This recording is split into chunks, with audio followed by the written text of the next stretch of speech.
Brigadier Haris Nawaz साहब, सबसे पहले सर आपसे ये जानना चाहेंगे कि वज़ीर-ए-आज़म का दौरा तुर्किया, ये जो सूरत हाल बनी हुई है, मौजूदा सूरत हाल में ईरान की सूरत हाल को देखते हुए और उसके बाद जो है वो वज़ीर-ए-आज़म शहबाज शरीफ का दौरा तुर्किया, किस तरह से देख रहे हैं इन तमाम मामलात को? क्या हम ये समझें कि मुस्तक़बिल करीब में एक नया ब्लॉक बनने जा रहा है इस खत्ते के अंदर और लीड उसको पाकिस्तान करने जा रहा है? देखें, बात यह है कि डेफिनेटली ये जो अभी खासतौर पे ये इस्लामाबाद अकॉर्ड एक मुआहदा साइन हुआ है और अभी 3 टेक्निकल टीम बनी हुई है जो बैठ के एक न्यूक्लियर के ऊपर बात करेगी, एक इकोनॉमिक के ऊपर बात, सैंक्शन की बात करेगी और एक जो है वो इजराइल और लेबनान वॉर के ऊपर बात करेगी, जंगबंदी के ऊपर। लेकिन इसके साथ अभी बिल्कुल सोच बदल भी रही है और ख़ासतौर पे जो ईरान के हालात हैं, ईरान जिससे कहते नया एक मिलिट्री पावर इमर्ज हुआ है, दुनिया को रियलाइज हुआ है। पहले तो ईरान को समझते थे, अमेरिका ने भी और इसराइल ने यही समझा था कि एक हफ्ते 10 दिन में हम इसके ओवर पावर कर लेंगे, रजीम चेंज कर लेंगे और उसके बाद अपनी मर्जी की हुकूमत ला के वो ईरान इसराइल को रिकगनाइज कर लेंगे और यहाँ पर हमेशा के लिए उनका तसल्लुत कायम हो जाएगा। वो उसमें बुरी तरह नाकाम होगा और जो मुआहदा है उसमें भी देखें ज़्यादा जो सेक्शन हैं वो ईरान इवन अपर हैं।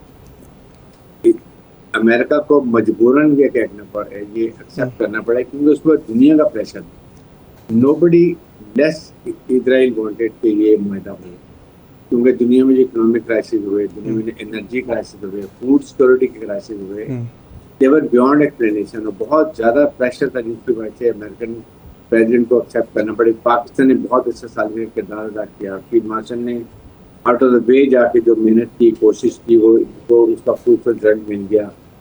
इन चीज़ों में देखें तो इस फिर लड़ाई के बाद अब ये रियलाइजेशन भी हुई है खलीजी ममालिक में ख़ास तौर पे।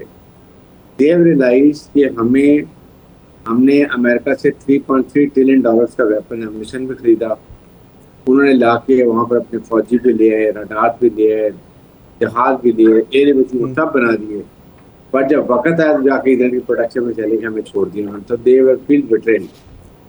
और सेकंड हमारे फील्ड मार्शल ने बड़ी अच्छी बात की, वो ये की कि उन्होंने ईरान को भी और खलीजी मालिक को ये समझाया कि ये सेक्टरियल क्लैश जो इजराइल चाहता है please don't go for it. आप सेल्फ डिस्ट्रॉय अपने को करेंगे और इजराइल का ख्वाब जो है ग्रेटर वो पूरा हो जाएगा। तो अभी उनमें बहुत हमआहंगी हो रही है। अभी ये मुज़ाकरात के दरमियान में साजिश के दौरान में कई दफ़ा जो इसका सऊदी अरब का और कतर के डेलीगेशन गए ईरान और ईरान के डेलीगेशन जा रहे थे सऊदी अरब और कतर में। यहाँ पर इनकी आपस में हंगामी हो गई है और चाइना पाकिस्तान यही को रियलाइज कराया कि you have to be together.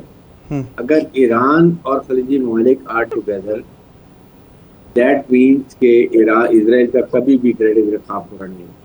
और एक नई सोच जो है क्वाड की के टर्की, इजिप्ट, देन कतर, सऊदी अरब और पाकिस्तान, और हो सकता है इसके बाद ईरान भी इसमें शायद किसी स्टेज में शामिल हो। दे फील कि अगर ये आपस में हो, जिनके पास काफ़ी रिसोर्सेज के मिलियन हार्ड पावर भी है, एक न्यूक्लियर भी है, चाइनीज टेक्नोलॉजी, उसकी साइबर वॉरफेयर, इलेक्ट्रॉनिक वॉरफेयर, उसकी J-17, J-10, ये सारी चीज़ों को देखते हुए आप देखें तो वो काफ़ी ज़्यादा सोचा बदले। But it might take some time, but it is a reality now. ठीक है।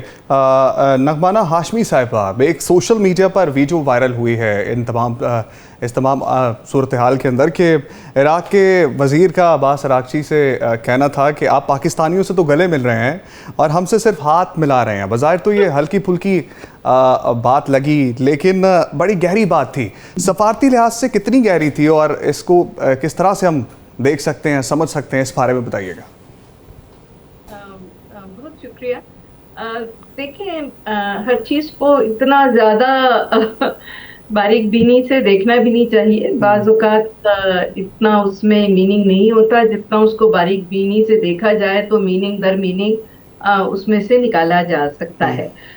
तो बेसिकली एक तो ये हो सकता है कि वो कह रहे हों कि देखें पहले माजी में आपके पाकिस्तान से भी उतार चढ़ाव रहा है ताल्लुकात में, लेकिन अब वो आपके बहुत देरीना दोस्त नज़र आ रहे हैं। तो हमारा भी माजी में उतार चढ़ाव बहुत रहा है, इतनी बड़ी जंग भी हुई है ईरान इराक़, اور یہ سب کو معلوم ہے کہ عراق جو ہے بہت فرملی بہت عرصے تک امریکن انفلوئنس میں ہی ہے، ابھی بھی ہے بیسیکلی امریکن انفلوئنس میں. تو وہ یہ شاید کہنا چاہ رہے ہوں کہ جی ان کو تو آپ نے گلے لگا لیا اور ان سے آپ گلے مل لیے، اب آپ کے روابط بہت اچھے ہو گئے ہیں، لیکن ہم سے آپ ابھی بھی ہاتھ ملا رہے ہیں. تو یہ میسج ہو کہ جی ہم بھی آپ سے گلے ملنے کے لیے تیار ہیں. ٹھیک. دنیا کا اور اس خطے کا جو نقشہ ہے وہ چینج ہونے جا رہا ہے. ہمیں بھی اپنی سیکیورٹی کی فکر ہے، ٹھیک ہے. ہمیں بھی اچھا اپنی فکر نغمانہ ہے. صاحبہ، یہ جو اب معاملات چلے ہیں، ایران کے دورے کے بعد وزیر اعظم شہباز شریف نے دورہ کیا ہے ترکیے کا، اور اب یہ جو سفارتی گٹھ جوڑ ہے اس کو کس طرح سے دیکھ رہی ہیں آپ؟ دیکھیے، جہاں تک ترکیے کا وزٹ کا تعلق ہے تو وہ پری پلانڈ وزٹ تھا. وہ انہوں نے جانا ہی تھا. وہاں بہت بڑی ایک اکنامک کانفرنس بھی وہاں پہ منعقد ہو رہی ہے. تو یہ to put things in their right perspective, یہ آلریڈی پلانڈ تھا وزٹ. اور یہ ہمیں پتا بھی تھا کہ بھئی خامنہئی صاحب کا جنازہ جو ہے وہ کب ہوگا، اور اس میں پرائم منسٹر نے آلریڈی کہا تھا کہ ہم شرکت کریں گے. تو ترکی سے ایران بالکل ایک ہی ہاپ، وہ ایران سے پھر ترکی ایک ہاپ رہ جاتا ہے. تو ظاہر سی بات ہے کہ اب ایک نیا جو ہے وہ جیو اسٹریٹجک چیس بورڈ پھیل رہا ہے اس علاقے میں، اور اس پہ ظاہر سی بات ہے پاکستان ایک بہت امپورٹنٹ اور اسٹریٹجک پلیئر ہے. اور اس میں ایران، ٹرکی، سعودی عربیہ، قطر اور ایجپٹ بھی بہت امپورٹنٹ پلیئرز بن کے نکلے ہیں. تو اب اگر اس خطے کو جس میں پاکستان ہے اور ویسٹ ایشیا اور مڈل ایسٹ ہے، اس کو اپنے آپ کو مضبوط بنانا ہے، اور یہ جو نئی بساط بچھ رہی ہے اس پہ اپنی فرم پوزیشنز جو ہیں وہ ہولڈ کرنی ہے، اور اس گیم کو شارٹ ٹرم اور میڈیم ٹرم کس طرح کھیلنا ہے، اس کے لیے یہ بہت ضروری ہوتا ہے کہ یہ باتیں خطوں پہ اور ٹیلی فونز پہ نہیں ہو سکتی. تو جو ایک آپ کی جامع کنسلٹیشن ہوتی ہے، ڈسکشن ہوتی ہے، وہ فیس ٹو فیس ہی ہوتی ہے. تو جیسے میرے کولیگ کہہ رہے تھے کہ اس میں بہت اب یہ ضرورت ہے کہ خطے کے ممالک یہ سمجھیں کہ اب ان کا فیوچر کس طرف جا رہا ہے. کیونکہ دیکھیں، یہاں سے امریکہ گیا تو نہیں ہے. ایران نے کہا کہ جی آپ اپنے سارے یہاں سے اڈے اور وہ فورسز ہٹا لیں. تو انہوں کا اب جو سننے میں آ رہا ہے کہ ان کی چوائس پھر یہ ہے کہ ٹھیک ہے جی ہم یہاں سے تو اپنی فورسز ہٹا لیتے ہیں، کیونکہ یہاں تو انہوں نے دیکھ لیا کہ ان کی فورسز ڈائریکٹ ہٹ ہو سکتی ہیں.